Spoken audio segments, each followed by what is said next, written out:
Atos capítulo 18, versículos de 24 a 28. Nesse meio tempo, chegou a Éfeso um judeu natural de Alexandria chamado Apolo, homem eloquente e poderoso nas Escrituras. Era ele instruído no caminho do Senhor, e sendo fervoroso de espírito, falava e ensinava com precisão a respeito de Jesus, conhecendo apenas o batismo de João. Ele, pois, começou a falar ousadamente na sinagoga. Ouvindo, porém, Priscila e Áquila, tomaram-no consigo e com mais exatidão lhe expuseram o caminho de Deus. Querendo ele percorrer a Acaia, animaram-no os irmãos e escreveram aos discípulos para o receberem. Tendo chegado, auxiliou muito aqueles que, mediante a graça, haviam crido, porque com grande poder convencia publicamente os judeus, provando por meio das Escrituras que o Cristo é Jesus. Nosso Deus e Pai, nós te louvamos e te agradecemos por esse trabalho singular. Graças te damos pela tua palavra que regenera, santifica, a tua palavra que ilumina os olhos do nosso entendimento, a tua palavra libertária, a tua palavra que é o próprio Senhor Jesus Cristo, a quem tributamos toda a honra, glória, majestade e dignidade. Abençoe esse trabalho de forma geral, bem como os ouvintes, e pedindo a salvação de cada um, mas também a santificação. Oramos em nome de Jesus. Amém. Podemos ter uma visão equivocada acerca do avanço do Evangelho, achando erradamente que os apóstolos Pedro e Paulo foram os mais responsáveis pela expansão dele. Lucas registra apenas Pedro e Paulo no seu livro, sendo evidente que, embora outros servos de Deus não foram registrados por ele, também participaram do avanço da igreja e do reino de Deus.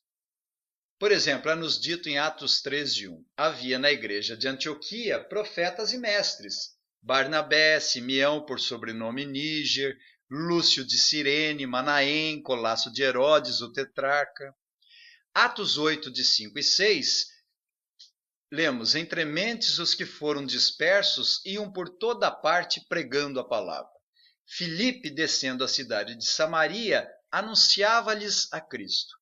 As multidões atendiam unânimes às coisas que Filipe dizia, ouvindo-as e vendo os sinais que ele operava, pois os espíritos imundos de muitos possessos saíam gritando em alta voz, e muitos paralíticos e coxos foram curados, e houve grande alegria naquela cidade.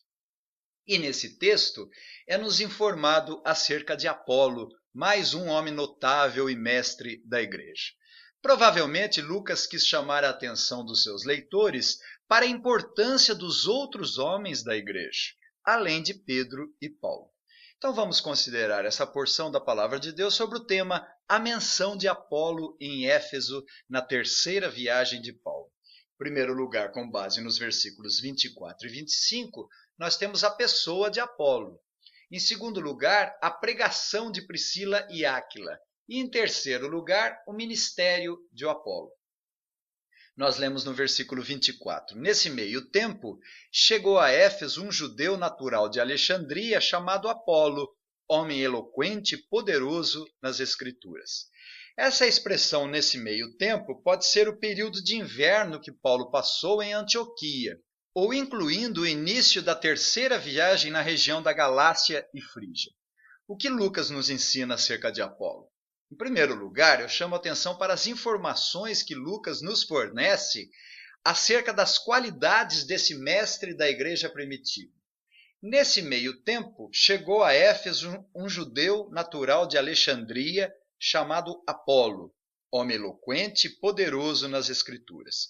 Quase certamente Apolo é uma abreviatura do nome grego Apolônio, que foi um judeu da dispersão como resultado das perseguições que a igreja sofreu. E foi habitar na cidade egípcia de Alexandria, que tem esse nome em homenagem a Alexandre o Grande. Então ele, como judeu, foi visitar seus compatrícios em Éfeso. Com relação ao lugar que Apolo morava, é-nos dito que a cidade era Alexandria, no Egito. Cidade muito culta e a segunda maior cidade de todo o Império Romano, situada no Egito. A primeira era Roma, naturalmente. Havia uma grande comunidade judaica em Alexandria, produto da diáspora. Estudiosos afirmam que lá em Alexandria vivia cerca de 1 milhão de judeus, onde construíram uma sinagoga enorme. Alexander Thompson relata que o lugar era tão grande que os razãs precisavam acenar como uma bandeira para que as pessoas lá no fundo da sinagoga soubessem a hora exata de dizer o amém. Em Alexandria, cerca de 200 anos antes de Jesus, elaboraram a tradução grega do Velho Testamento, ou seja, a Septuaginta, ou a tradução dos 70. É o Velho Testamento da língua hebraica para a língua grega. Por isso a cidade era reconhecida por ser um local de estudo e ali os judeus tinham uma educação completa. Lucas registra que Apolo era eloquente e poderoso nas Escrituras. Ele foi contemporâneo do judeu Filo, filósofo grego. Conhecido por praticar uma interpretação alegórica, Filo era muito culto e conhecido, e provavelmente Apolo tinha influência desse filósofo importante. Outra informação descrita aqui no versículo 24 é que Apolo era eloquente, no grego lógios, erudito. Apolo era sábio, mestre, experimentado em literatura, retórica e eloquência grega e versado na filosofia. Apolo era poderoso nas Escrituras e conhecedor do Antigo Testamento, interpretando-o muito bem. Eu lembro que os registros do Novo Testamento ainda estavam sendo escritos e a igreja ainda não dispunha do Novo Testamento. Aqui no versículo 25 temos outra informação acerca da qualidade de Apolo. Ele era instruído no caminho do Senhor e, sendo fervoroso de espírito, falava e ensinava com precisão a respeito de Jesus, conhecendo apenas o batismo de João. Observe que Apolo era instruído no caminho do Senhor, que significa que era instruído na palavra de Deus. Quando é nos dito que ele era fervoroso de espírito, significa que ardia pelo Espírito Santo. Era zeloso pelo poder do Espírito Santo. Os bons intérpretes do Novo Testamento entendem que fervoroso do Espírito Santo deveria estar com letra maiúscula e não como está registrado pelo nosso tradutor da Revista Atualizada, com letra minúscula. Apolo era comprometido com Deus e não apenas possuía virtudes humanas ou boa qualidade em si próprio. Era o Espírito Santo que produzia dedicação, fervor, compromisso com as verdades acerca da palavra de Deus. Também ele falava e ensinava com precisão a respeito de Jesus, conhecendo apenas o batismo de João. Apolo tinha um conhecimento bastante razoável, ensinava o Antigo Testamento acerca de Jesus Cristo, o Messias prometido. Quando estudamos o Antigo Testamento, devemos procurar Cristo nele. Haja vista que todo o Antigo Testamento focaliza e prefigura Cristo através das várias representações religiosas. O Senhor Deus se dispôs previamente os acontecimentos históricos e bíblicos soberanamente, de tal forma que eles, muitas vezes, se prestam para antecipar e prefigurar acontecimentos futuros concernente à história da redenção. Devemos ler a história bíblica com esta característica em mente, isto é, Deus que determinou o surgimento de pessoas, instituições e fatos históricos do Antigo Testamento, se utilizando destas pessoas e acontecimentos para traçar e representar outras instituições, pessoas, simbolizando os acontecimentos futuros da história da redenção. A isso chamamos de tipos bíblicos, que representam outras pessoas ou instituições que representaram características históricas que apontavam para o Senhor Jesus. O próprio Jesus ensinou os apóstolos a perceberem que o Antigo Testamento testificava dele. Em Lucas 24, 27, e começando por Moisés, discorrendo por todos os profetas, expunha-lhes o que a seu respeito constava em todas as Escrituras. Assim, Apolo era poderoso e capacitado para demonstrar de fato com precisão o quanto o Antigo Testamento ensinava acerca da pessoa, da obra e dos ofícios do Senhor Jesus Cristo. Aqui no versículo 26, na primeira parte, temos outra informação acerca da sua pessoa. Ele, pois, começou a falar ousadamente na sinagoga. Apolo era corajoso. Pregava Jesus em plena sinagoga, que era um ambiente hostil e que poderia ser preso e perseguido e até mesmo morto. Estamos familiarizados com Paulo e como ele era perseguido pelos judeus, inimigos ferrenhos e agentes do diabo.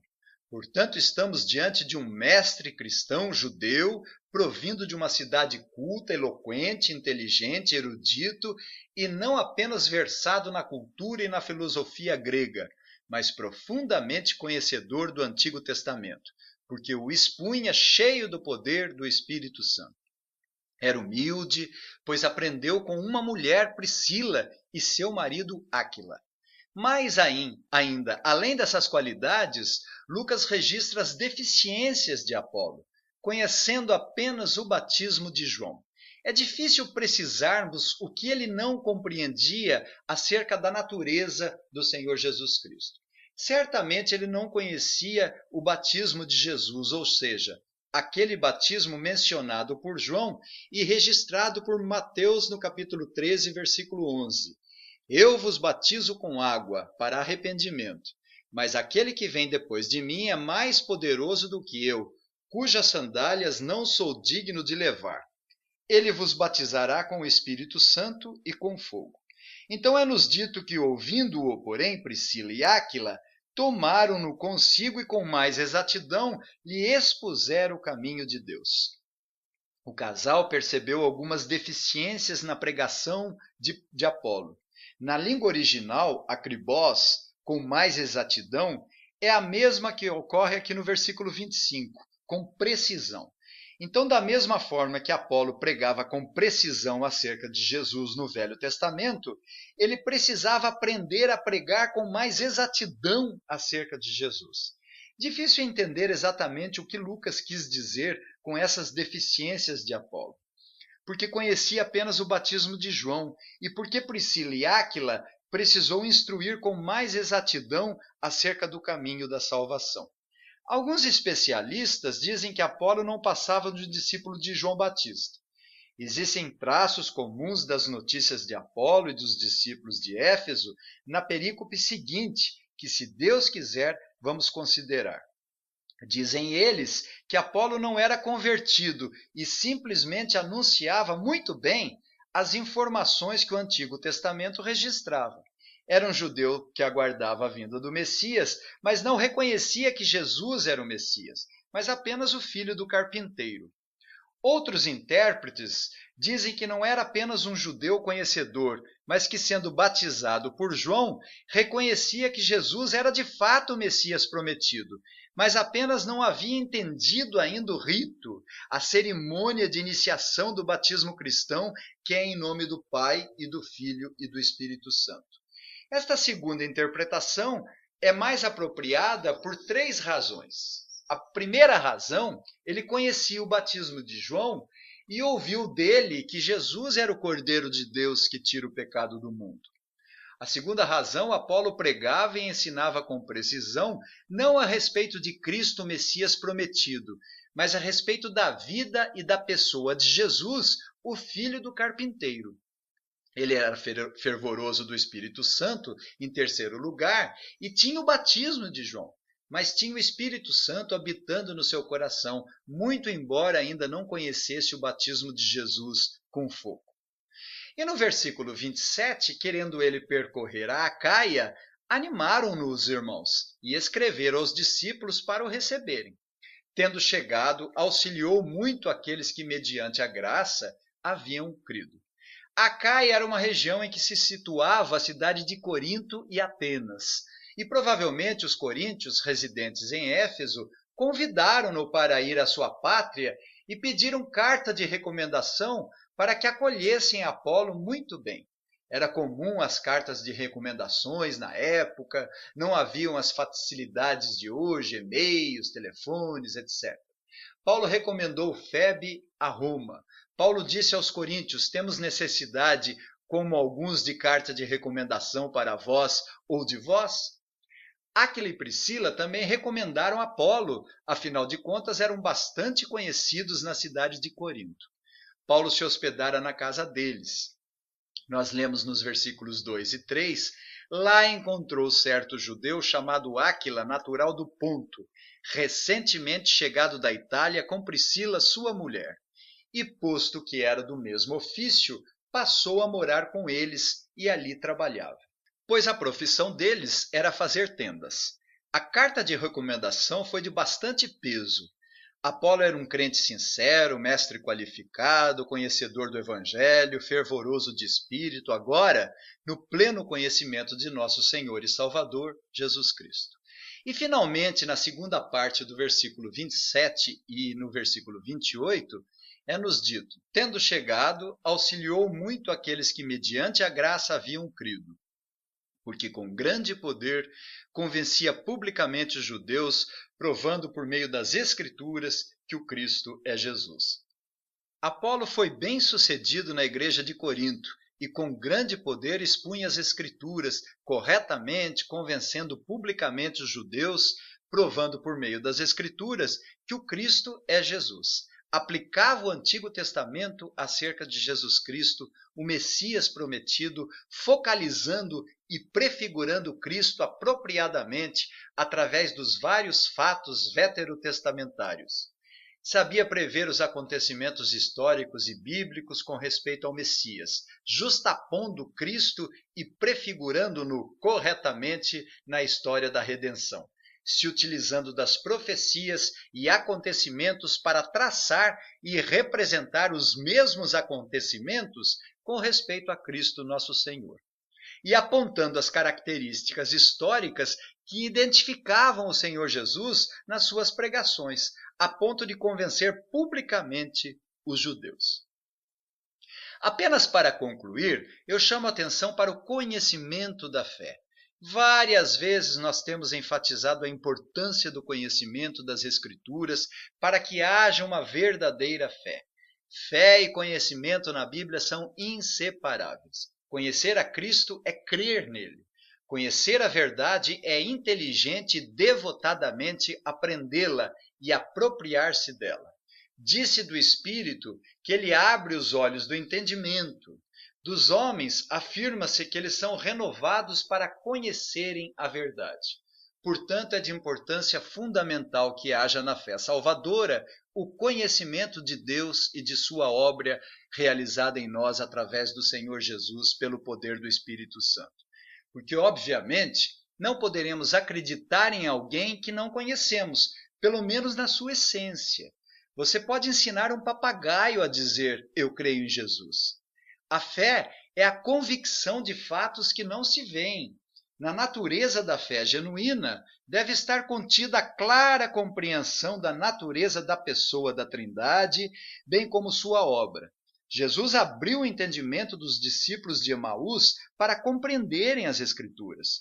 Nós vimos em Atos 17, 23, quando Paulo pregou em Atenas, mencionou o altar ao Deus desconhecido, depois de dizer: pois esse que adorais sem conhecer é precisamente aquele que eu vos anuncio. Aos romanos, ele disse: como, porém, invocarão aquele em que não creram? E como crerão naquele de quem nada ouviram? E como virão se não há quem pregue? E assim a fé vem pela pregação e a pregação pela palavra de Cristo. Por isso Apolo teve a necessidade de ser instruído com mais exatidão o caminho de Deus pelo casal Priscila e Áquila, para que sua fé fosse edificada e pudesse expor as Escrituras de forma pura para a edificação espiritual dos ouvintes, onde acabou auxiliando muitas pessoas que mediante a graça haviam crido, porque com grande poder convencia publicamente os judeus, provendo por meio das Escrituras que o Cristo é Jesus. Que Deus nos dê a graça de conhecer e prosseguir em conhecer o Senhor. É-nos ordenado a crescer na graça e no conhecimento de nosso Senhor e Salvador Jesus Cristo.